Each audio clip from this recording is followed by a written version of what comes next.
রায়গঞ্জ পুরসভার 13 নম্বর ওয়ার্ডের তপনদের বাড়ি থেকে উদ্ধার মৃতদেহ। দুটি মৃতদেহ উদ্ধার করা হয়েছে। তার মধ্যে একজনের বাড়ি রায়গঞ্জের মিলন পাড়ায়। এরা দুজনেই ছিলেন বন্ধু। তবে আজ তাদের রক্তাক্ত অবস্থায় দেহগুলি উদ্ধার করা হয়েছে। দেহগুলিকে উদ্ধার করে ময়নাতদন্তের জন্য পাঠিয়েছে পুলিশ। তবে কিভাবে তারা মারা গেল তা নিয়ে সন্দেহে জেলা পুলিশ কর্তারা। জেলা পুলিশ জানিয়েছে বিষয়টি নিয়ে তারা তদন্ত করছে। একজন সন্দেহভাজনকে আটক করেছে রায়গঞ্জ থানার পুলিশ। তাকে জিজ্ঞাসাবাদ করেই এই মামলার অগ্রগতি করার চেষ্টা করছে তদন্তকারীরা। তবে এই মৃতদেহ উদ্ধার নিয়ে পুলিশ আর কিছু বলতে চাইছে না। তদন্তের পরই সবটা বোঝা যাবে বলে জানিয়েছে পুলিশ কর্তারা। প্রত্যক্ষদর্শীরা জানিয়েছেন তারা শুনেছেন দুজনেই খুন হয়েছেন, তবে ঘটনাস্থলে তারা কোনো অস্ত্র দেখতে পাননি।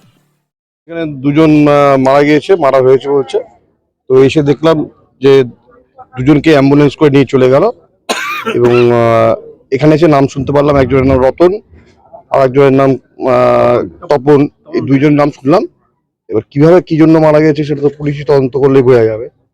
দেহগুলো যে নিয়ে যাচ্ছিল দেখলেন? হ্যাঁ, অ্যাম্বুলেন্সে নিয়ে গেছে, রক্ত ছিল, সেই অবস্থায় নিয়ে গেছে। আমার ঠিক জানা নেই, আমি যে শুনে দৌড়ে আসলাম এখানে।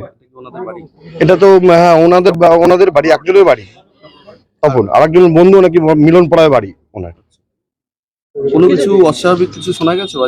না, সেটা তো পুলিশই তদন্তে বোঝা যাবে। না, ওনাদের কাছে যেটুকু আমি শুনলাম ওনারাও কিছু বলতে পারলেন না। সকালে আমরা খবর পেলাম কি ওয়ার্ড নম্বর 13-এ এখানে দুটো বডি আছে বলে ভিতরে। তো যখন বাড়িতে ভিতরে ঢোকা গেল তখন দেখা গেল কি দুটো বডি আছে। সাসপেক্টেড মার্ডার আছে, আর একজন সোর্স মাধ্যমে একজন সাসপেক্টকে আমরা ধরেছি, ওটাকে আটক করা হয়েছে। ইন্টারোগেশন চলছে, এখন ইনভেস্টিগেশন ইজ অন। নাম পাওয়া গেছে যারা যারা মারা গেছে তাদের নাম? যে বাড়ি মালিক আছেন উনি তপন দে।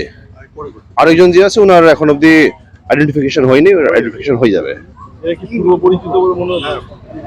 হ্যাঁ, মনে হচ্ছে। এখন ইনভেস্টিগেশন চলছে, পরে আমরা ডিটেইলস দিতে পারবো।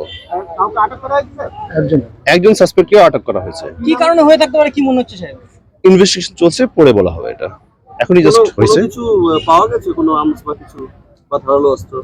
না, এখন জাস্ট সাসপেক্টে ধরা হয়েছে, আমরা এটা পরে ডিটেইলস দিতে পারবো আপনাদের। কোনো মোটিভ কিছু বোঝা গেল? সেটা বলছি, এটা কিছুক্ষণ আগেও ঘটনা হয়েছে, কিছুক্ষণ আগে আমরা এসেছি, তো আমাদের একটু সময় দেন। ব্যুরো রিপোর্ট, উত্তরের প্রহরী।